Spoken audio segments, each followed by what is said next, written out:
Assalamualaikum warahmatullahi wabarakatuh. Kepada semua murid-murid kelas 1 dan 5 SKS, seperti biasa Ustaz doakan dan harapkan agar semua murid-murid kelas 1 dan 5 SKS sentiasa sihat, sentiasa bersedia untuk belajar secara PDPR. Untuk video pada kali ini, Ustaz akan bawakan pembelajaran dalam buku teks di muka surat 102. Jadi murid-murid bolehlah buka buku teks muka surat 102 ataupun boleh melihat di skrin video yang Ustaz paparkan. InsyaAllah kita akan belajar mengenai solat tiang agama unit 4. Bahagian ibadah solat tiang agama. Tapi sebelum itu Ustaz ingin membawa murid-murid kelas 1 dan 5 SKS untuk membaca sepintas lalu surah Al-Ikhlas, iaitu surah hafazan. Diharapkan semua murid-murid telah menghafaz dan jom kita baca bersama. Bismillahirrahmanirrahim. Qul huwallahu ahad. Allahus samad. Lam yalid wa lam yulad wa lam yakul lahu kufuwan ahad. Sadaqallahul azim. Jadi murid-murid bolehlah sentiasa membaca surah Ikhlas setiap hari bagi memahirkan bacaan murid-murid. Dan sebelum Ustaz masuk kepada solat tiang agama, Ustaz ingin membawa sepintas lalu pelajaran yang lepas mengenai wuduk. Sebelum kita belajar sembahyang, kita hangatkan ataupun kita kembalikan ingatan mengenai wuduk. Jadinya ikut Ustaz baca rukun-rukun wuduk dan sunat-sunat ketika kita mengambil wuduk. Okey. Yang pertama, bersugi ataupun membersihkan gigi. Itu adalah sunat. Yang kedua, membaca Bismillahirrahmanirrahim juga sunat. Yang ketiga, membasuh tangan hingga pergelangan juga sunat. Yang keempat, berkumur-kumur juga sunat. Yang kelima, memasukkan air ke dalam hidung juga adalah perbuatan sunat. Yang keempat, niat. Berniat ketika membasuh muka. Ini adalah rukun. Jadinya semasa membasuh muka, hendaklah kita niat nawaitu raf'al hadasi as-saghari lillahi ta'ala. Ataupun bahasa mudah saja, aku mengambil wuduk kerana Allah Ta'ala. Yang ketujuh, membasuh muka, rukun. Yang ke-8, membasuh tangan hingga siku, rukun. Yang ke-9, menyapu sebahagian kepala, rukun. Yang ke-10, membasuh telinga, sunat. Yang ke-11, membasuh kaki hingga buku lali, rukun. 12, tertib adalah rukun. Tertib seperti yang Ustaz bagi tahu sebelum ini, iaitu membuat perbuatan-perbuatan wuduk itu mengikut susunan. Yang ke-13, membaca doa selepas wuduk adalah sunat. Jadi itu adalah perkara yang sepatutnya murid-murid mahir dan ingat sebelum kita menunaikan solat. Jom kita terus pada pelajaran hari ini, unit 4 solat tiang agama di buku teks muka surat 102. Dan di situ ada gambar-gambar. Okey. Di muka surat 103. Ikut Ustaz baca, ikut Ustaz sebut. Okey. Kefarduan solat. Sekali lagi, kefarduan solat. Maksudnya wajib, kewajipan melaksanakan solat, iaitu sembahyang. Wajib sembahyang. Okey, ingat tu.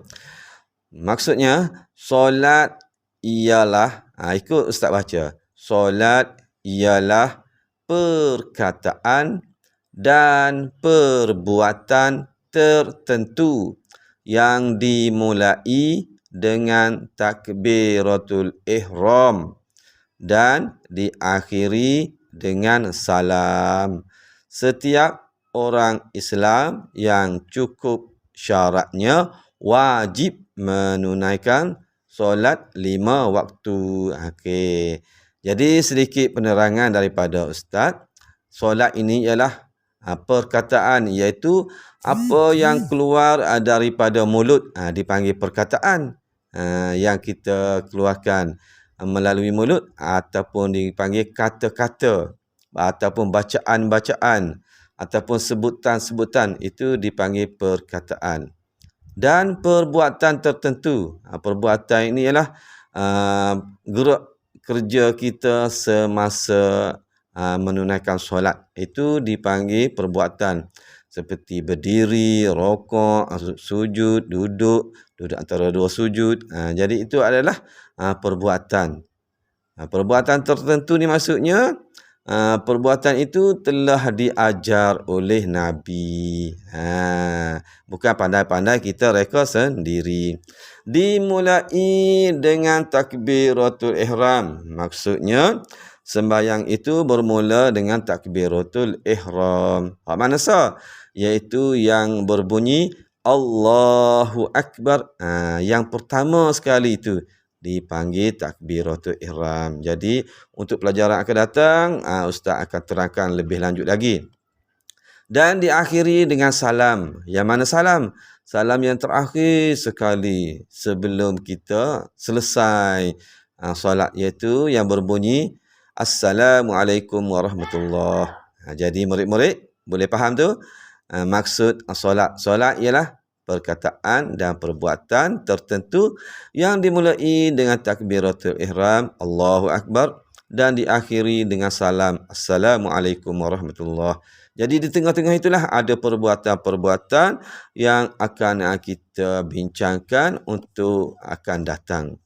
Jadi untuk hari ini kita lihat solat-solat, jenis-jenis solat dan rakaat-rakaat solat, serta bilakah kita nak laksanakan, bilakah kita nak buat solat ini, bila kita nak dirikan solat ini.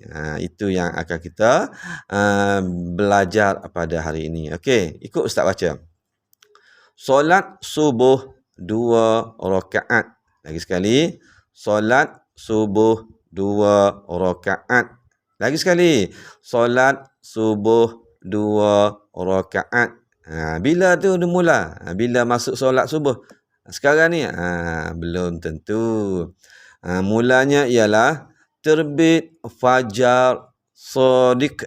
Lagi sekali, terbit fajar sodik. Dalam bahasa Kelantan panggil terbit fajar sidik. Kelantan panggil fajar sidik. Terbit fajar sodik. Bagaimana nak tengok tu? Iaitu di awal pagi. Kita melihat cahaya kekuningan di kaki langit. Jadinya itulah dipanggil fajar sidik ataupun fajar sodik. Sebelah mana? Sebelah matahari naik. Matahari tak kelihatan lagi. Hanya ada warna kemerah-merahan ataupun kuning campur merah. Begitulah lebih kurangnya. Mulalah masuk waktu subuh. Bila berakhirnya? Tamatnya. Iaitu terbit matahari. Lagi sekali, terbit matahari. Okey. Apabila kita lihat matahari dah terbit, maka habislah solat subuh, waktu solat subuh. Okey. Yang seterusnya, solat zuhur 4 rakaat. Lagi sekali, solat zuhur 4 rakaat. Lagi sekali, solat zuhur 4 rakaat. Okey. Bila masuknya waktu solat zuhur, iaitu gelincir matahari dan terbentuk sedikit bayang-bayang. Lagi sekali, gelincir matahari dan terbentuk sedikit bayang-bayang. Maksudnya kalau kita berdiri di tengah hari, apabila dah matahari berada di atas kepala, tiba-tiba matahari pun sudah condong ke arah barat, keluarlah bayang ke sebelah timur. Maka masuklah waktu zuhur, dipanggil gelincir. Dan bila tamat, apabila bayang-bayang sama panjang dengan objeknya. Bayang-bayang sama panjang dengan objeknya. Bagaimana tu? Iaitu apabila kita berdiri ataupun kita letak sesuatu, kita tengok bayang-bayang tu sama panjang. Kalau kita itu berdiri, kita setinggi 1 meter, bayang-bayang kita pun 1 meter. Maka habislah waktu zuhur. Sama panjang, orang panggil. Dan seterusnya, solat asar. Solat asar 4 rakaat. Solat asar 4 rakaat. Solat asar 4 rakaat. Bila masuk tu? Maksudnya ialah bayang-bayang lebih panjang daripada objeknya. Bayang-bayang lebih panjang daripada objeknya. Maksudnya, kalau kita berdiri, kita setinggi 1 meter, tiba-tiba bayang itu lebih panjang daripada kita. Maksudnya 1 meter 1 cm, lebih panjang. Sepatutnya 1 meter sama panjang dengan kita. Tiba-tiba bayang itu 1 meter 1 cm. Maka masuklah waktu asar. Boleh faham tu? Bila habisnya waktu asar, iaitu terbenam matahari. Apabila kita sudah melihat tidak kelihatan matahari, walaupun cuaca masih cerah, tapi sudah tidak kelihatan matahari. Okey, kita lihat seterusnya solat maghrib. Solat maghrib 3 rakaat. Lagi sekali, solat maghrib 3 rakaat. Bila masuk solat maghrib itu? Maksudnya apabila terbenam matahari. Terbenam matahari. Apa maksud dia? Maksudnya matahari sudah tidak kelihatan. Sudah tak nampak matahari. Walaupun keadaan masih lagi cerah. Masih lagi cerah. Cerah itu ialah cahaya matahari. Tapi matahari sudah tidak kelihatan. Bila habisnya waktu maghrib, hilang cahaya merah di sebelah langit barat. Hilang cahaya merah di sebelah langit barat. Maksudnya matahari sudah tak ada dan cahaya matahari pun sudah tidak ada. Jadi gelap gulita. Orang Kelantan panggil gelap gelemak. Habis dah cahaya. Habislah waktu maghrib. Dan terakhir sekali, solat isyak 4 rakaat. Solat isyak 4 rakaat. Okay, bila masuk? Apabila hilang cahaya merah di sebelah langit barat. Apabila hilang cahaya merah di sebelah langit barat. Tidak ada dah cahaya. Kita tengok sebelah matahari tenggelam tu, tidak ada langsung cahaya merah-merah matahari. Maka masuklah waktu isyak. Dan bila habisnya waktu isyak, terbit fajar sodik.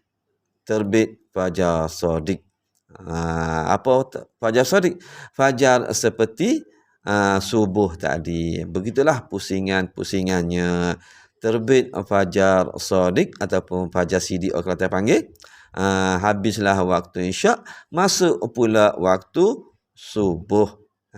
Jadi itulah murid-murid semua mengenai waktu, bilangan rakaat dan waktu masuk serta waktu tamatnya setiap solat. Jadi setakat itu saja untuk hari ini. InsyaAllah kita akan bertemu lagi minggu hadapan untuk pelajaran yang seterusnya. Wassalamualaikum warahmatullahi wabarakatuh.